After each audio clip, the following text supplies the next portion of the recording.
अस्सलामुअलैकुम, welcome back. आज बहुत दिनों बाद फिर से एक वीडियो आपके लिए हम ला रहे हैं क्योंकि 21 सितंबर से क्लासेस स्कूल्स पे लग रही थी and now roster has been form for us. And अब जिन दिनों हमें स्कूल आना होगा उन दिनों लेक्चर नहीं होगा वीडियो वाला, और जिन दिनों हम स्कूल नहीं जाएंगे एंड उन दिनों हम आपके लिए वीडियो बनाते रहेंगे, तो आप हमारे यूट्यूब चैनल पे अपडेट रहिएगा। So now topic is sustainable development.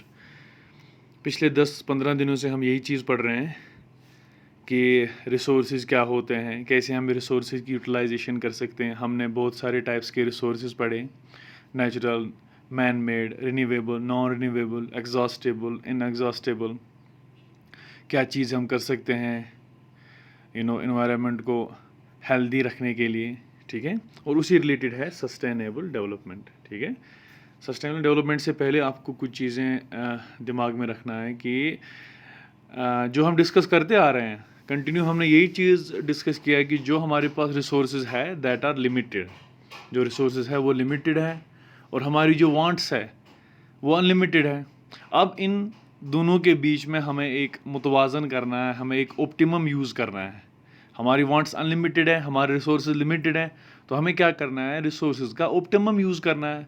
और जब हम रिसोर्सेज का ऑप्टिमम यूज़ करेंगे तभी यही रिसोर्सेज फ्यूचर जनरेशन्स के लिए पास ऑन हो जाएंगे। और अगर हम रिसोर्सेज का ऑप्टिमम यूज़ नहीं करेंगे तो हमारी फ्यूचर जनरेशन्स के पास ये रिसोर्सेज नहीं पहुंच पाएंगे, क्रंच रहेगा उनके पास रिसोर्सेज का, ठीक है। सो यहाँ पे सस्टेनेबल डेवलपमेंट की बात आती है कि हाँ, हमें रिसोर्सेज का इस्तेमाल करना है, लेकिन ऐसे यूज़ करना है कि जो फ्यूचर जनरेशन्स हैं उनके वहाँ भी ये रिसोर्सेज पास ऑन हो जाए, ठीक है। ये world commission on environment and development ने इसको डिफाइन किया है कि development that meets the needs of present without compromising the ability of future generations to meet their own needs. तो आप जो है बुक के कुछ पहले 2-3 पैराग्राफ पढ़ लेना और ये समझने की कोशिश करना है कि हाँ, सस्टेनेबल डेवलपमेंट क्या होती है। ऑलरेडी आपको पता है ये चीज़, ऑप्टिमम यूज़ करना है रिसोर्सेज का, ठीक है। तो ये चीज़ें आती है इसमें, जो मेन हम डिस्कस करेंगे इन चीज़ों पे। आप पैराग्राफ भी पढ़ लेना बुक पे जो फर्स्ट 3 पैराग्राफ है इसके, सेशन 3 है ये, last chapter green skill session 3। आप पहले 3 पैराग्राफ थॉरोली पढ़ना, तो आपको कुछ समझ आएगा वहाँ से कि हाँ, क्या चीज़ है ये सस्टेनेबल डेवलपमेंट। सो ये चीज़ें इसमें आती है। Reducing excessive use of resources and enhancing resource conservation. Excessive use नहीं करना है हमें, बेतहाशा इस्तेमाल नहीं करना है रिसोर्सेज का, ठीक है। रिसोर्सेज को क्या करना है, बचाना है, ठीक है। Next is recycling and reuse of waste materials. जो वेस्ट मटेरियल है उनका रिसाइकल और रीयूज़ कर रहा है, हमने ऑलरेडी ये चीज़ डिस्कस की है, ठीक है। जो चीज़ें यहाँ पे हम पढ़ने जा रहे हैं ये सब डिस्कस हुआ है already. Scientific management of renewable resources, specially bio resources, ठीक है। जो बायो रिसोर्सेज है उनका क्या करना है, साइंटिफिक यूटिलाइजेशन करना है, ये भी हमने डिस्कस किया है, ठीक है। तो अलगर्ज की जो चीज़ें हम यहाँ डिस्कस कर रहे हैं ये कोई नया टॉपिक नहीं है आपके लिए, ये नहीं समझना कि ये कुछ नया है, ऑलरेडी डिस्कस्ड है, बस आपको फिर से ये चीज़ें रिवाइज करनी है। प्लांटिंग मोर ट्रीज, ये भी हमने पढ़ा है। Green grassy patches to be interspersed between concrete buildings, ये यहाँ पे एक पॉइंट है जो हमने डिस्कस नहीं किया है अभी तक। जो बिल्डिंग्स है, बिल्डिंग्स के बीच में हम क्या करेंगे, ग्रासी पैच मतलब पार्क्स वगैरह बनाएंगे, ठीक है।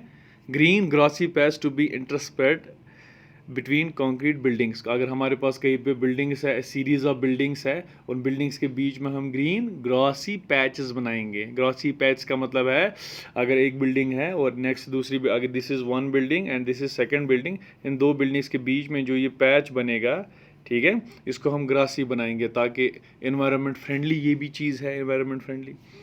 नेक्स्ट है using more environment friendly material और बायोडिग्रेडेबल मटेरियल, ये भी हमने डिस्कस किया है। फिर से बोलेंगे हम कि ऐसी चीज़ों का इस्तेमाल करना है जो डिग्रेड हो जाएंगे, ठीक है ना, जो सड़ेंगे, उन चीज़ों का इस्तेमाल करना है जो सड़ेंगे। नेक्स्ट है use of technologies which are environment friendly and based on efficient use of resources. ऐसे टेक्नोलॉजीज़ का इस्तेमाल करना है जो इन्वायरमेंट फ्रेंडली है और जिनसे रिसोर्सेज का एफिशिएंट और ऑप्टिमम यूज़ हो। जैसे हमने पढ़ा था कि सोलर कुकर्स का इस्तेमाल करेंगे, वो कुछ चीज़ें हैं जिनसे क्या होता है, इन्वायरमेंट फ्रेंडली टेक्नोलॉजीज़ है, ठीक है।